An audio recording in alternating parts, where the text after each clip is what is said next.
দুনিয়াতে যারা আল্লাহর হুকুম নবীর তরিকায় চলে, নিজের মন মতো নয় আল্লাহর মন মতো নিজের জীবনকে চালায়, তারা মৃত্যুর কথা শুনলে ভয় পায় না, তারা মৃত্যুকে আলিঙ্গন করবার জন্য অপেক্ষা করে। আজ থেকে প্রায় 950 বছর আগেকার ঘটনা। চাচার দোকানে এক যুবক ম্যানেজারি করত। একদিন এক মুরব্বী মানুষ এসেছে, বয়স্ক, কাপড় চোপড় দেখে বোঝা যায় গরিব। গরিব হলে কি হবে, মাথা থেকে পা পর্যন্ত তার ভেতরে বাইরে নবীজি সাল্লাল্লাহু আলাইহি সাল্লামের সুন্নত দিয়ে সাজানো। গরিব লোকটা এসে বলছে, বাবা আমাকে আল্লাহর রাস্তায় একটু সাহায্য করো, আমি গরিব মানুষ।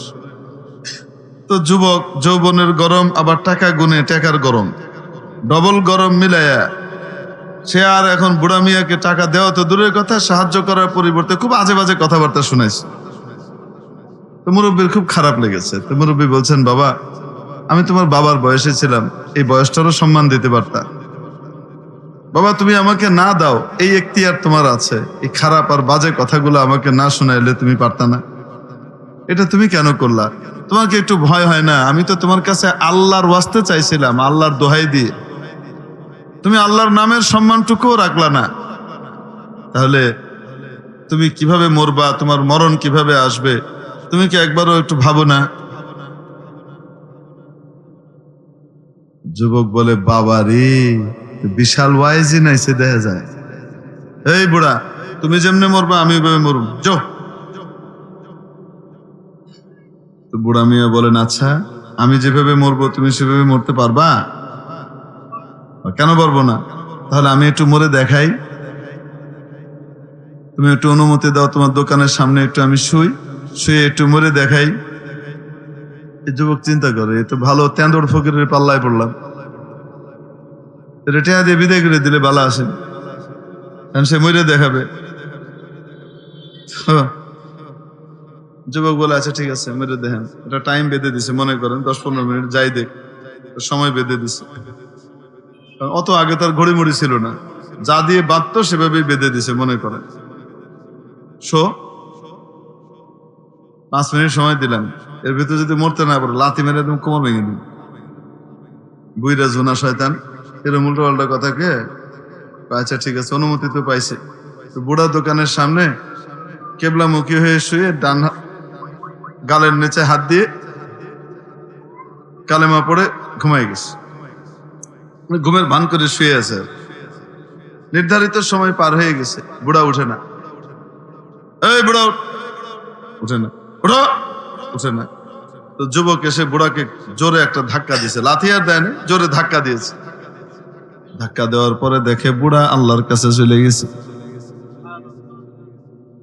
এই জগতেই নাই কেউ মৃত্যুকে, মরণকে এইভাবে বরণ করে নিতে পারে, এভাবে আলিঙ্গন করতে পারে। চোখের সামনে না দেখলে বিশ্বাস হতো না।